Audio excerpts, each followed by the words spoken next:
தமிழ்நாட்டில் தமிழுக்காகவும் தமிழர்களுக்காகவும் தமிழ் மண்ணுக்காகவும் போராடிய தலைவர்களை தமிழர் அல்லாதவர்கள் என்று அடையாளம் காட்டி அவர்களை தெலுங்கு எதிர்ப்பாளர்களாகவும் கன்னட எதிர்ப்பாளர்களாகவும் மலையாள எதிர்ப்பாளர்களாகவும் மாற்றி சனாதன கும்பலுக்கு சேவை செய்து வருகிற போலி தமிழ் தேசியவாதிகளை மக்களுக்கு அடையாளப்படுத்த வேண்டிய அவசியம் இன்றைக்கு ஒரு வரலாற்று கட்டாயமாக எழுந்துள்ளது.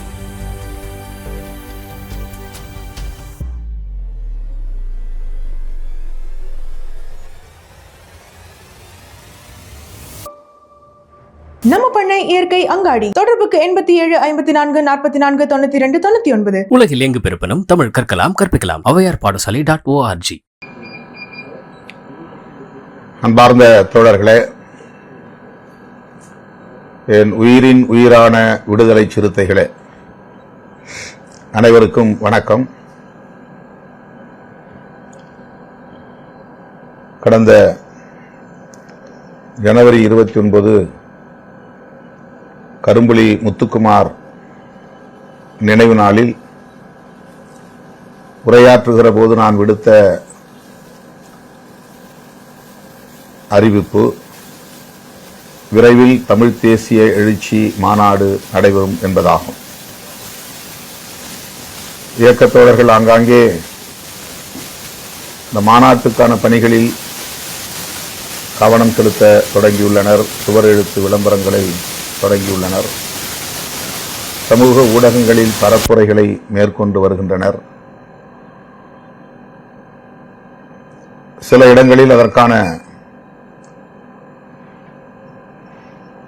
கருத்தமர்வு நிகழ்வுகளையும், அதாவது அது தொடர்பான விளக்க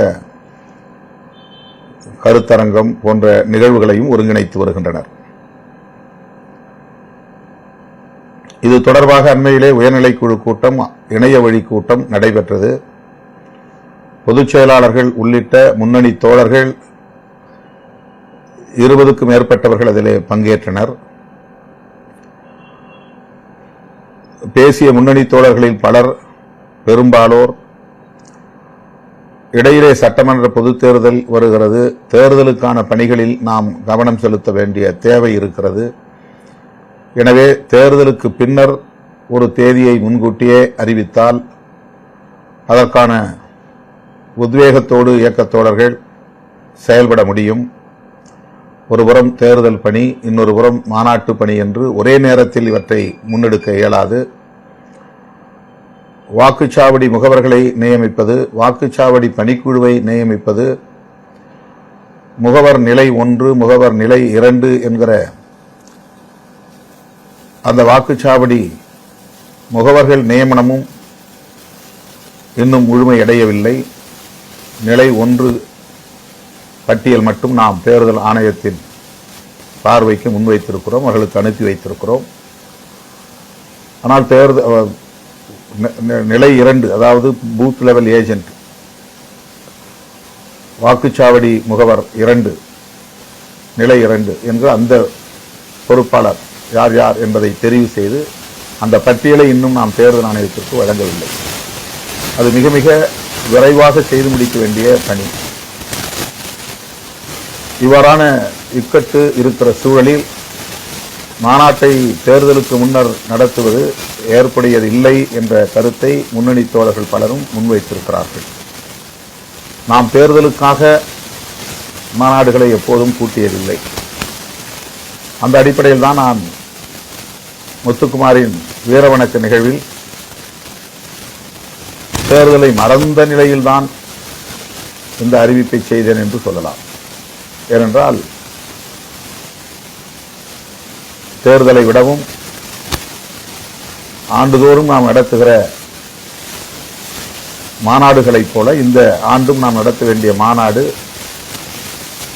மிகவும் முக்கியத்துவம் வாய்ந்தது என்கிற அடிப்படையில் கரும்புலி முத்துக்குமார் நினைவு நாளின் போது அறிவிக்க நேர்ந்தது. இதற்கான செயல் திட்டங்களை வரையறுக்க வேண்டும் என்கிற அடிப்படையில் தான் அந்த இணைய வழி கலந்தாய்வு கூட்டத்தை ஒருங்கிணைத்தோம். 26 பேர் பங்கேற்றனர். அதில் கிட்டத்தட்ட 20 பேர் தேர்தலுக்கு பின்னர் வைத்துக் கொள்ளலாம், ஆனால் அதற்கான தேதியை முன்கூட்டியே அறிவிக்கலாம் என்கிற கருத்தை முன்மொழிந்தனர். 6-7 பேர் தேர்தலுக்கு முன்னரே நடத்துவதுதான் சரி, தேர்தல் பணிகளை பலர் பார்க்க தயாராக இருக்கிறார்கள், மாநாட்டு பணிகளை தனியே பிரித்து அந்த வேலைகளை மற்றவர்களுக்கு ஒப்படைத்தால் அதையும் செய்ய தயாராக இருக்கிறோம், எனவே தேர்தலுக்கு முன்னரே நடத்த வேண்டும் என்ற கருத்துக்களை தோழர்கள் பகிர்ந்து கொண்டார்கள். நான் 2 நாள் கழித்து இது குறித்த முடிவை அதிகாரபூர்வமாக அறிவிக்கிறேன் என்று அன்றைக்கு கூட்டத்தை நான் நிறைவு செய்தேன். இந்த நேரலை மூலம் நான் உங்களுக்கு அறிவிக்க விரும்புவது,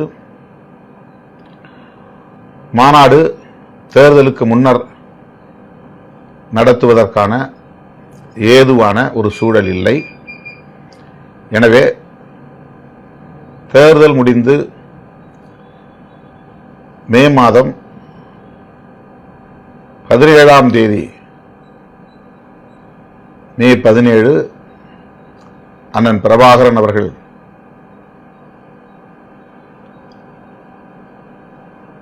சிங்கள பௌத்த பேரினவாதிகளால் படுகொலை செய்யப்பட்ட நாள் என்று இன்றைக்கு உலகத் தமிழர்கள் அதை நினைவு கூர்ந்து வருகின்றனர், வீரவணக்கம் செலுத்தி வருகின்றனர். அந்த நாள் தமிழினத்தின் வரலாற்றில் எக்காலத்திலும் மறக்க ஒண்ணா ஒரு நாள், மறக்க இயலாத நாள். எனவே அந்த நாளில் நாம் தமிழ் தேசிய எழுச்சி மாநாட்டை நடத்தலாம் என்கிற கருத்தை முன்னணி தோழர்கள் நேரிலும் தொலைபேசி வாயிலும் என்னிடத்தில் பகிர்ந்து கொண்டனர். அதன்படி உங்களுக்கு நான் அதிகாரபூர்வமாக அறிவிக்கிறேன். தமிழ் தேசிய எழுச்சி மாநாடு மே 17 நடைபெறும். சென்னையா அல்லது பிற பகுதிகளிலா என்பது பின்னர் அறிவிக்கப்படும். ஆனால் மே 17 தமிழ் தேசிய எழுச்சி மாநாடு நடைபெறும். தேர்தலுக்கு முன்னர் நாம் இதை செய்தால் சுவரெழுத்து விளம்பரங்களை கூட எழுத முடியாது. தேர்தலுக்கான அறிவிப்பை செய்தவுடன் கட்சி அடையாளம் எது இருந்தாலும் அதை தேர்தல் ஆணையத்தை சார்ந்த அதிகாரிகள் அழித்து விடுவார்கள். சுவரெழுத்து விளம்பரங்களாக இருந்தாலும் வேறு எந்த விளம்பரங்களாக இருந்தாலும் அவற்றை அனுமதிக்க மாட்டார்கள். எனவே தேர்தல் முடிந்த கையோடு நாம் தமிழ் தேசிய எழுச்சி மாநாட்டை மிகுந்த முனைப்போடு, தீவிரமான முனைப்போடு ஒருங்கிணைப்போம். அதற்கான 2 முக்கியமான குழுக்களை விரைவில் அறிவிக்க இருக்கிறேன். ஒன்று மாநாட்டு மலர் தயாரிப்பதற்கான குழு, தமிழ் தேசிய எழுச்சி மாநாட்டு மலர். 2வது மாநாட்டு பணிகளுக்கான ஒருங்கிணைப்பு குழு. அந்த குழு தமிழ் அறிஞர்கள் யார் யார் அந்த மாநாட்டில் பங்கேற்க இருக்கிறார்கள் என்பதை முடிவு செய்யும். அரசியல் கட்சி தலைவர்கள் யார் யாரை அழைக்கலாம் என்பதை முடிவு செய்யும்.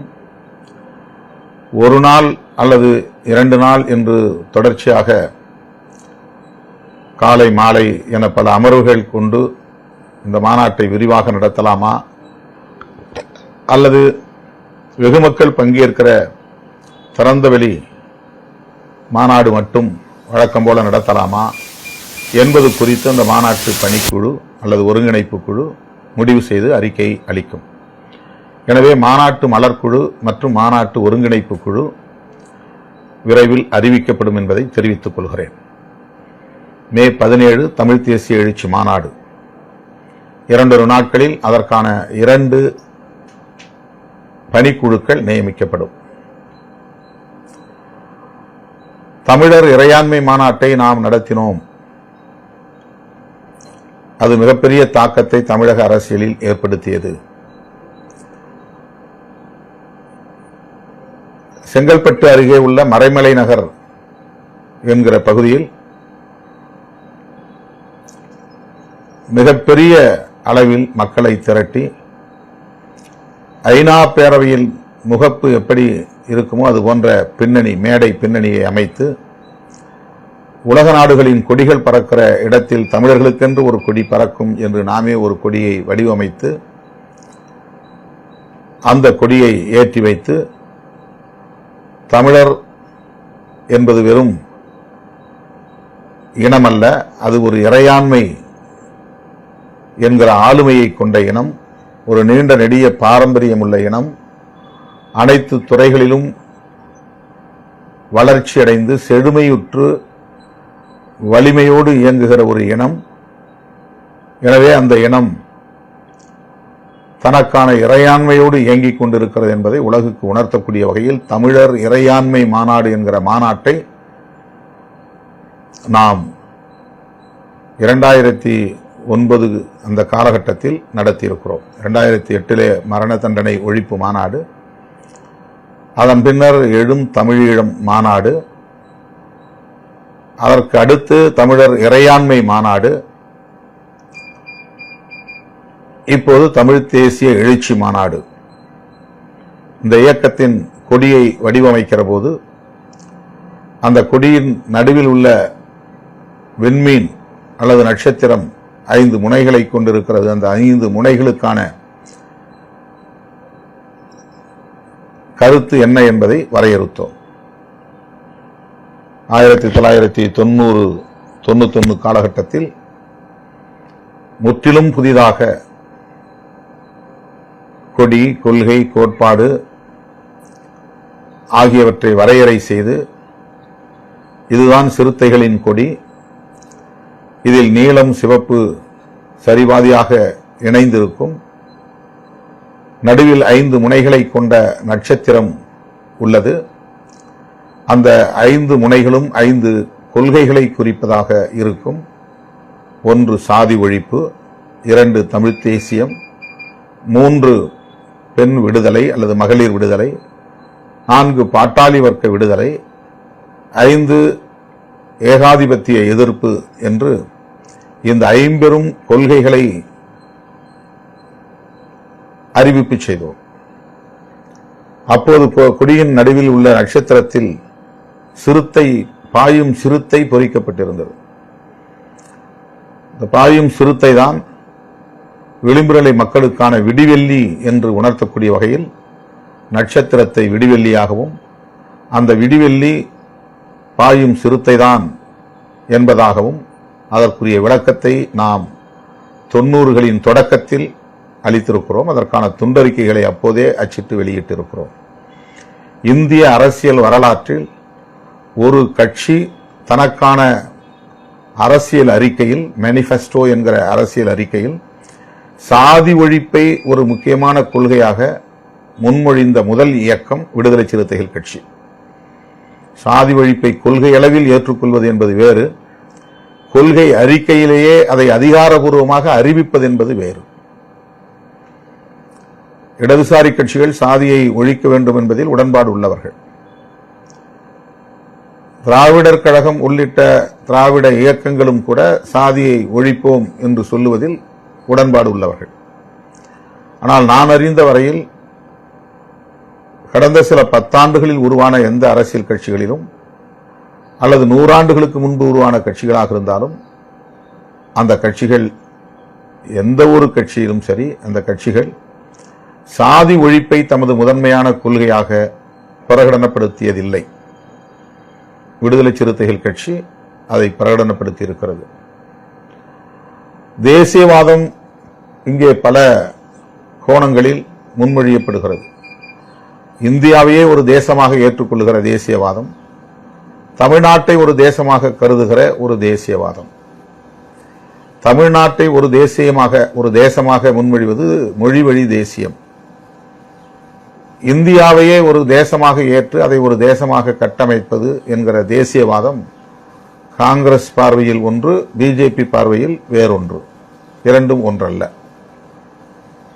இடதுசாரிகளின் பார்வையில் அந்த அடையாளங்களை தாண்டி பாட்டாளி வர்க்கத்தை முன்னிறுத்துகிற தேசியவாதம், அதாவது மொழி, இனம், மதம் என்கிற அடையாளங்களை தாண்டி வர்க்க அடையாளங்களை முன்னிறுத்துகிற ஒரு தேசியவாதத்தை அவர்கள் பேசுவதுண்டு. இப்ப விடுதலை சிறுத்தைகளை பொறுத்தவரையில் மொழி இன அடிப்படையிலான ஒரு தேசியவாதத்தை ஏற்கிறோம். ஆனால் அது சாதியற்ற சமத்துவமான ஒரு தேசத்தை கட்டமைக்கிற நிபந்தனையுடன் கூடிய ஒரு தேசியவாதம். அது தமிழ் ஈழமாக இருந்தாலும் தமிழ்நாடாக இருந்தாலும் சாதி ஒழிப்பை முன்னிறுத்துகிற தேசியவாதம். ஆகவே விடுதலை சிறுத்தைகள் கட்சியில் முதல் கொள்கையாக சாதி ஒழிப்பையும் இரண்டாவதாக தமிழ் தேசியத்தையும் நாம் முன்னிறுத்துகிறோம். தொடர்ந்து அதை வலியுறுத்தி வருகிறோம், மேடைதோறும் பேசி வருகிறோம். 40 ஆண்டுகளாக நாம் பேசுகிற இந்த அரசியலை இன்றைக்கு நாம் மேலும் கூர்மைப்படுத்தக்கூடிய வகையில் களமமைத்து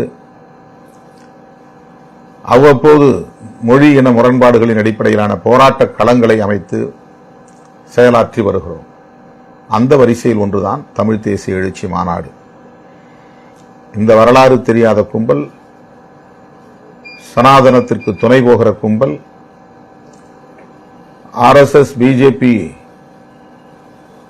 அரசியலை உயர்த்தி பிடிக்கிற கும்பல், போலி தமிழ் தேசியம் பேசிக்கொண்டு இந்திய தேசியத்திற்கு எந்த எதிர்ப்பும் தெரிவிக்காமல், வடவர் ஆதிக்கத்தை விமர்சிக்காமல், இந்தி திணிப்பை எதிர்க்காமல், சனாதன திணிப்பை எதிர்க்காமல், மதவெறியை எதிர்க்காமல், வெறுமன அண்டை மாநிலங்களை சார்ந்த தேசிய இனங்களை பகைவர்களாக காட்டுகிற முயற்சியில் ஒரு திரிபுவாத தேசியவாதத்தை பேசுகிறார்கள். இது மிகவும் ஆபத்தானது என்பதை நாம் புரிந்து கொள்ள வேண்டும். தமிழ் தேசியத்திற்கு தெலுங்கர்களோ கன்னடர்களோ மலையாளிகளோ முதன்மையான எதிரிகளாக இருக்க முடியாது. நீண்ட நெடுங்காலமாக புதுதில்லியிலே இந்த ஆட்சி அதிகாரம் மையம் கொண்டிருக்கிற நிலையில் இந்தி பேசக்கூடியவர்கள்தான் மொழிவழி தேசியத்திற்கு எதிரிகள், தமிழுக்கும் எதிரிகள். வட இந்தியர்கள்தான் மொழிவழி தேசியத்திற்கு எதிரிகள். அவர்கள் இந்தியையும் சமஸ்கிருதத்தையும் திணித்து மொத்த இந்தியாவையும் சமஸ்கிருத இந்தியாவாக அல்லது சனாதன இந்தியாவாக அல்லது இந்தியை தாய்மொழியாக கொண்டவர்களின் இந்தியாவாக மாற்ற வேண்டும் என்பதில் தான் குறியாக இருக்கிறார்கள். அப்படிப்பட்டவர்களை அம்பலப்படுத்தாமல், அவர்களுக்கு எதிராக மக்களை திரட்டாமல், அவர்களுக்கு எதிரான ஒரு அரசியலை இங்கே கட்டமைக்காமல், தமிழ்நாட்டில் தமிழுக்காகவும் தமிழர்களுக்காகவும் தமிழ் மண்ணுக்காகவும் போராடிய தலைவர்களை தமிழர் அல்லாதவர்கள் என்று அடையாளம் காட்டி அவர்களை தெலுங்கு எதிர்ப்பாளர்களாகவும் கன்னட எதிர்ப்பாளர்களாகவும் மலையாள எதிர்ப்பாளர்களாகவும் மாற்றி சனாதன கும்பலுக்கு சேவை செய்து வருகிற போலி தமிழ் தேசியவாதிகளை மக்களுக்கு அடையாளப்படுத்த வேண்டிய அவசியம் இன்றைக்கு ஒரு வரலாற்று கட்டாயமாக எழுந்துள்ளது. நாம் தமிழ் தேசியத்தை உயர்த்தி பிடித்த காலத்தில் இவர்கள் எங்கே இருந்தார்கள், யாருக்கு வேலை செய்தார்கள், என்ன வேலை செய்து கொண்டிருந்தார்கள் என்று யாருக்கும் தெரியாது.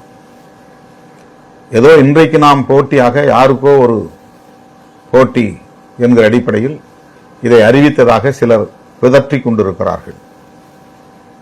நாம் யாரையும் மனதில் வைத்து இதை அறிவிக்கவில்லை. இது நம்முடைய கடமைகளுள் ஒன்று. நாம் நடத்திய மாநாடுகளை எல்லாம் நீங்கள் வரிசைப்படுத்தி பார்த்தால் தெரியும். எல்லாம் கொள்கை சார்ந்து, கோட்பாடு சார்ந்து,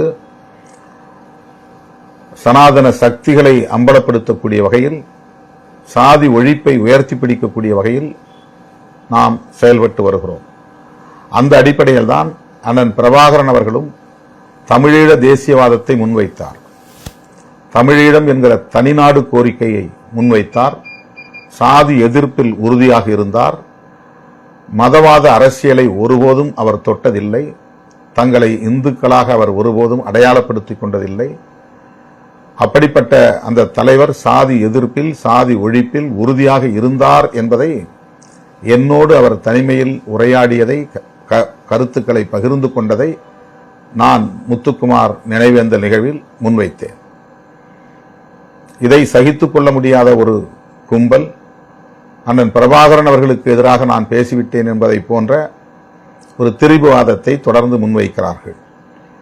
இவர்கள் தமிழ்நாட்டு அரசியலை மடைமாற்றம் செய்ய விரும்புகிறவர்கள். குறிப்பாக புரட்சியாளர் அம்பேத்கர், தந்தை பெரியார், மாமேதை மார்க்ஸ் ஆகிய மாமனிதர்களின் கொள்கை வழியில் இயங்குகிற இயக்கங்களை வலுவிழக்கச் செய்யக்கூடிய செயல் திட்டங்களோடு பணியாற்றக்கூடியவர்கள். புலம்பெயர்ந்த நாடுகளில் வாழும் சில தம்பிகளும் இந்த சதியை அறியாமல் நாம் ஏதோ அண்ணன் பிரபாகரன் அவர்களுக்கு எதிராக இருப்பதை போன்ற ஒரு கருத்தை உருவாக்குகிறார்கள். இது தவறான ஒரு புரிதல். அண்ணன் அவர்கள் என் மீது கொண்டிருந்த மதிப்பு, நம்பிக்கை அபாரமானது. அவர் மீது நான் வைத்திருக்கிற பற்று விவரிக்க முடியாதது. ஒவ்வொரு முறையும் மார்போடு என்னை கட்டித் தழுவி என்னை ஆசீர்வதித்தவர் அண்ணன் பிரபாகரன் அவர்கள். ஒவ்வொரு முறையும் 1 மணி நேரத்திற்கு மேலாக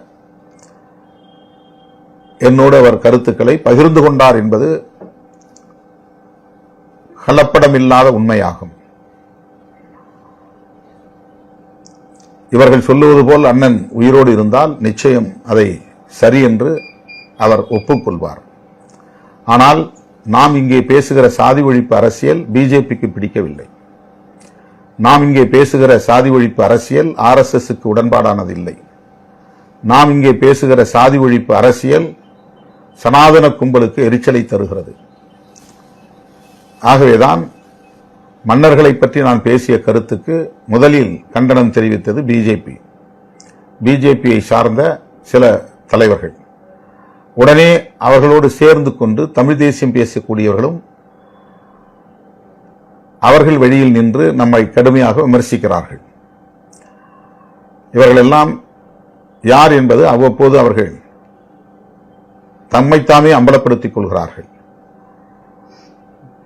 தமிழர்களின் மீது, தமிழ் மன்னர்களின் மீது பற்று கொண்ட யாரும் திருமாவளவன் இப்படி பேசியது தவறு என்று சொல்லவில்லை. பிஜேபி சொன்னதும் அப்படியே அதை வழிமொழிகிற கும்பல் தான் இங்கே தமிழ் தேசியத்தை பேசிக் கொண்டிருக்கிறது.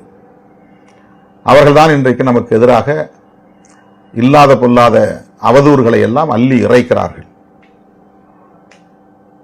ஈழ அரசியலையும் தமிழ் தேசிய அரசியலையும் தாங்கள் மட்டுமே பேச வேண்டும், நாங்கள் மட்டுமே குத்தகை எடுத்திருக்கிறோம் என்பதை போன்ற ஒரு தோற்றத்தை அவர்கள் உருவாக்குகிறார்கள். நாம் எல்லாம் தமிழ் தேசியம் பேசிய காலத்தில் அவர்கள் எங்கே இருந்தார்கள் என்பது கூட நமக்கு தெரியாது.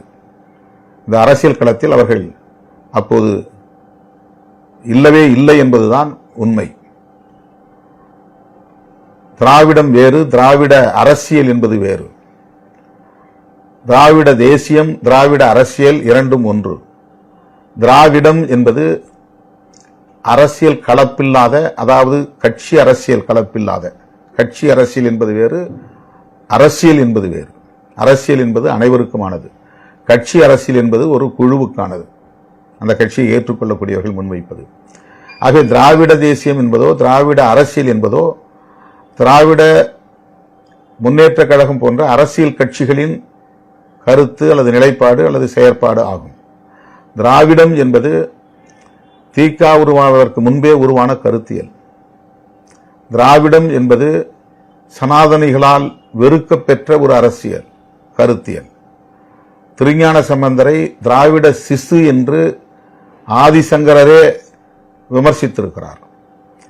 திருஞான சம்பந்தர் ஒரு ஐயர் குடும்பத்தில் பிறந்தவர், பார்ப்பனர் குடும்பத்தில் பிறந்தவர். அவர் தமிழில் இறைவனை வழிபாடு செய்தார் என்ற ஒரே காரணத்திற்காக நீச பாஷையான தமிழில் எப்படி இறைவனை வழிபாடு செய்யலாம், அவரை போற்றி பாடலாம் என்று திருஞான சம்பந்தரை ஒரு திராவிடனுக்கு பிறந்தவன் என்று வெளிப்படையாக சொல்லாமல் திராவிட சிசு என்று கேலி செய்தார், கிண்டல் செய்தார் என்று பதிவுகள் உள்ளன. பல ஆயிரம் ஆண்டுகளுக்கு முன்னரே அவர்கள் பயன்படுத்திய சொல் சனாதனத்திற்கு எதிரான அரசியல்தான், எதிரான கருத்தியல்தான், எதிரான ஒரு கொள்கைதான் திராவிடம் என்று அவர்கள் அறிந்திருக்கிறார்கள். அதன் பிறகு எண்ணற்ற பலர் அந்த சொல்லை பயன்பாட்டுக்கு கொண்டு வந்திருக்கிறார்கள். அரசியல் களத்தில் அதை அதிகமாக புழக்கத்திற்கு கொண்டு வந்து சேர்த்தவர் பண்டிதர் அயோத்திதாசர். ஆகவே திராவிடம் என்பது ஆரியத்திற்கு எதிரான ஒரு கருத்தியல், சமத்துவத்திற்கான ஒரு கருத்தியல், சமூக நீதிக்கான ஒரு கருத்தியல். சுதந்திரம், சகோதரத்துவம் என்கிற முற்போக்கான கோட்பாடுகளுக்கான ஒரு கருத்தியல். அந்த திராவிடத்தை வேறொருக்க வேண்டும் என்று ஆதிசங்கரர் வகையறா முயற்சிப்பது சரி. ஆனால் பார்ப்பனர் அல்லாதவர்கள் என்கிற அடையாளத்தை கொண்டிருப்பவர்கள் திராவிடத்தை வேறொருப்போம் என்பது யாருக்கு செய்யக்கூடிய சேவை என்பதுதான் கேள்வி. தமிழ் தேசியத்திற்கு உண்மையான எதிரி இந்திய தேசியம் என்று அடையாளப்படுத்தாமல், தமிழுக்கு உண்மையான எதிரி இந்தி என்று சொல்லாமல், தமிழர்களுக்கு உண்மையான எதிரிகள் வடவர்கள்தான் என்று அடையாளம் காட்டாமல், தமிழுக்காக பாடுபட்டவர்களை, தமிழர்களுக்காக பாடுபட்டவர்களை எதிரிகள் என்று காட்டுவது யாருக்கான சேவை? சனாதன சக்திகள் திராவிடத்தை வெறுத்தார்கள் என்றால் அதில் அர்த்தம் இருக்கிறது, உண்மை இருக்கிறது, பொருள் இருக்கிறது. அவர்களுக்கு திராவிடம் பிடிக்காது. ஆதிசங்கரருக்கே பிடிக்கவில்லை. திருஞான சம்பந்தர் தமிழில் பாடினார் என்பதையே அவர்களால் பொறுத்துக் கொள்ள முடியாமல் இவர் பார்ப்பனருக்கு பிறந்தவன் இல்லை, திராவிடனுக்கு பிறந்தவன் என்று அவர்கள் அடையாளம் காட்டினார்கள். ஒரே ஒரு பார்ப்பன குடும்பத்தில் கூட திருஞான சம்பந்தர் என்று யாரும் பெயர் வைத்திருக்க மாட்டார்கள், அவர் பார்ப்பனராக இருந்தாலும் கூட. இப்படி அவர்கள் திராவிடத்தை வெறுப்பதில் தீவிரம் காட்டுகிறார்கள். அவர்களுக்கு துணை போகிற வகையில் இங்கே சிலர் திராவிடம் என்கிற கருத்தியலையே விமர்சிக்கிறார்கள், எதிர்க்கிறார்கள், வெறுக்கிறார்கள் என்றால் பண்டிதர் அயோத்திதாசரின் வழியில் சமத்துவ சாதி விடுகிற போது புரட்சியாளர் அம்பேத்கரும் அந்த காலத்தில் வாழ்ந்த சமகால தலைவர்களும் சாதி ஒழிப்பை தீவிரமாக முன்னெடுத்தார்கள். ஆனால் இன்றைக்கு பல பேர் நாங்கள் சிவகுலத்தை சார்ந்தவர்கள், நாங்கள் பறையர் என்பதில் பெருமை கொள்ளுகிறோம் என்று சொல்லுவது சாதி ஒழிப்புக்கு எதிரானது, புரட்சியாளர் அம்பேத்கரின் சிந்தனைகளுக்கு எதிரானது. ஏன் புரட்சியாளர் அம்பேத்கரையே தலைவராக ஏற்றுக்கொண்ட தாத்தா ரெட்டைமலை சீனிவாசன் அவர்களின் சிந்தனைகளுக்கு எதிரானது. இந்தியாவில் மிகப்பெரிய சிந்தனை தாக்கத்தை ஏற்படுத்திய பண்டிதர் அயோத்திதாசரின் கருத்துக்களுக்கு எதிரானது. ஆகவேதான் நாம் சாதி ஒழிப்பே மக்கள் விடுதலை என்று முழங்குகிறோம். ஆனால் இன்றைக்கு இந்த ஒடுக்கப்பட்ட சமூகத்தில் பிறந்தவர்களே சனாதன சக்திகளின் கருத்துக்களுக்கு ஆதரவாக பேசக்கூடிய வகையில் சாதி பெருமை பேசுவதற்கு முனைந்திருக்கிறார்கள். இது மிகவும் ஆபத்தானது. ஆகவேதான் சாதி ஒழிப்பை முன்னிறுத்துகிற ஒரு கோட்பாட்டின் அடிப்படையில் தமிழ் தேசியத்தை நாம் முன்னெடுக்கிறோம். தமிழ் தேசியம் எழுச்சி பெறுவதற்கு முன் நிபந்தனை சாதி ஒழிப்பு. தமிழ் தேசியம் உண்மையிலேயே எழுச்சி பெற வேண்டுமானால் சாதி ஒழிப்பு அரசியல் இங்கே வலுப்பெற வேண்டும். இந்த அடிப்படையில் தான் தமிழர் இறையாண்மை மாநாடு நடத்திய விடுதலை சிறுத்தைகள் கட்சி தமிழருக்கென்று தனி கொடி ஒன்றை வடிவமைத்து ஐநா மாளிகைக்கு முன்னால் பறக்கிற கொடிகளோடு இது தமிழர்களின் கொடி என்று உருவகப்படுத்தி கொடி ஏற்றிய விடுதலை சிறுத்தைகள் கட்சி தமிழ் தேசிய எழுச்சி மாநாட்டை தேர்தலுக்கு பின்னர் நடத்த இருக்கிறது. அறிஞர் பெருமக்கள், எழுத்தாளர்கள், மொழிவழி தேசியவாதத்தில் நம்பிக்கையுடைய சிந்தனையாளர்கள் என பலரையும் அழைத்து இந்த மாநாட்டை மிகவும் விரிவாக நடத்த நாம் திட்டமிட்டிருக்கிறோம். ஒரு நாள் அரங்க நிகழ்வாகவும் ஒரு நாள் பொது மக்கள் கூடுகிற ஒரு பேரணி மாநாடு என்கிற வகையிலும் விரிவான நிகழ்வாக இதை நாம் ஒருங்கிணைக்க இருக்கிறோம். தேசம் காப்போம் மாநாட்டில் 10 லட்சம் பேர் திரண்டதைப் போல வெல்லும் ஜனநாயக மாநாட்டில் 10 லட்சத்துக்கு மேலானவர்கள் திரண்டதைப் போல தமிழ்நாட்டில் நம்முடைய முழு சக்தியையும் வெளிப்படுத்தக்கூடிய வகையில் தமிழ் தேசிய எழுச்சி மாநாட்டை நாம் நடத்துவோம் என்பதை தெரிவித்துக் கொள்கிறேன். இப்போது மண்டல நிர்வாகிகள் புதிதாக மேலும் ஒரு துணை செயலாளரை நியமனம் செய்து அறிவிப்பு செய்து வருகிறோம். இதுவரையில் 20 மண்டலங்களுக்கு அறிவிக்கப்பட்டு விட்டது. இன்னும் 9 மண்டலங்களுக்கு அறிவிக்க வேண்டும். 22 மண்டலங்கள் அறிவிக்கப்பட்டு விட்டன. இன்னும் 7 மண்டலங்களுக்கு அறிவிக்கப்பட வேண்டும். ஓரிரு நாட்களில் அது அறிவிக்கப்படும் என்பதை தெரிவித்துக் கொள்கிறேன். திங்கட்கிழமை மாலை 5 மணி அளவில் மாவட்ட செயலாளர்கள் மட்டும் பங்கேற்கிற இணையவழி கூட்டம் நடைபெறும் என்பதை தெரிவித்துக் கொள்கிறேன். அது உரிய முறைப்படி உங்களுக்கு அதற்கான இணைப்பு அனுப்பி வைக்கப்படும் என்பதையும் தெரிவித்துக் கொள்கிறேன். அடுத்த நாள் மீண்டும் மண்டல பொறுப்பாளர்களோடு இணையவழி சந்திப்பு நடைபெறும். அது பின்னர் அறிவிக்கப்படும். அதனைத் தொடர்ந்து உயர்நிலைக்குழு கூட்டம் தேர்தல் பணிகள் குறித்தும் மாநாட்டு பணிகள் குறித்தும் எவ்வாறு குழு அமைப்பது, எத்தகைய குழுக்களை அமைப்பது என்பது குறித்து விவாதிப்பதற்கு கூட்டப்படும். அந்த தேதியும் பின்னர் அறிவிக்கப்படும் என்பதை தெரிவித்துக் கொள்கிறேன்.